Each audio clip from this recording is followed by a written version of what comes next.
ekonomi atau aku akan membahas hukum kesejahteraan ekonomi di Indonesia. Nah teman-teman, sebelumnya kita akan ngebahas apa sih itu kesejahteraan ekonomi. Nah kesejahteraan ekonomi itu di mana kondisi masyarakat yang dapat memenuhi kebutuhan dasar dan memiliki pendapatan aset yang berkelanjutan serta memungkinkan mereka untuk hidup lebih baik. Nah ini aku pemenuhan kebutuhan material seperti sandang, pangan, papan, dan tentunya pendidikan atau kesehatan dan spiritual dan sosial. Nah, sebelumnya di situ ada aspek-aspek kesejahteraan ekonomi ya teman-teman. Yang pertama itu ada pendapatan dan aset, yang kedua ada kesehatan dan pendidikan, infrastruktur dan ketersediaan pekerjaan tentunya. Nah, keseimbangan material dan spiritual itu juga termasuk dari aspek-aspek kesejahteraan ekonomi.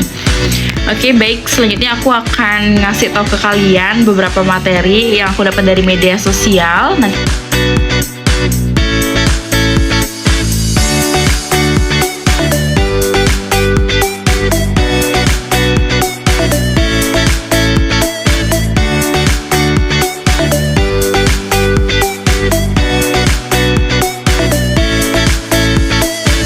Teman-teman, aku dapat informasi dari media sosial baru-baru ini kemiskinan di Bali pada Maret 2025 itu sekitar 3,72% atau sekitar 173.240 orang mengalami penurunan dari tahun ke tahun sebelumnya. Nah, penurunan ini disebabkan oleh beberapa faktor umum yang termasuk pemulihan ekonomi pasca pandemi. Nah, seperti yang aku kasih tahu tadi, COVID-19 itu adalah berdampak banget bagi ekonomi di Indonesia tentunya. Salah satunya itu di Bali, karena di Bali itu adalah dibilang seperti dunianya pariwisata. Nah, peningkatan pariwisata itu pertumbuhan sektor jasa serta program pembantuan sosial, namun kesenjangan antara perkotaan dan perdesaan masih ada meskipun kemiskinan di perdesaan juga menunjukkan penurunan dengan beberapa. Di tahun 2020 ini pemirsa, awal penularan virus ini diketahui dari Wuhan, China.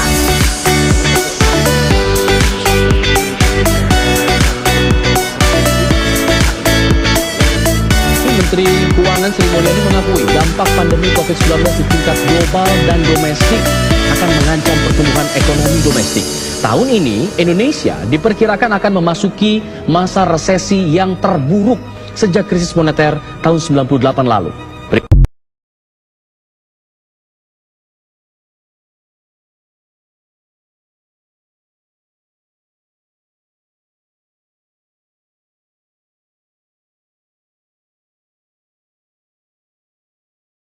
Tiga kabupaten kota di Bali sumbangkan angka kemiskinan ekstrim, di antaranya Kabupaten Buleleng, Karangasem dan Kota Denpasar. Hal tersebut diungkapkan Kepala Badan Pusat Statistik, BPS, Amalia Adininggar Widyasanti, pada pengukuhan Kepala Badan Pusat Statistik Provinsi Bali oleh Gubernur Bali, Kamis 17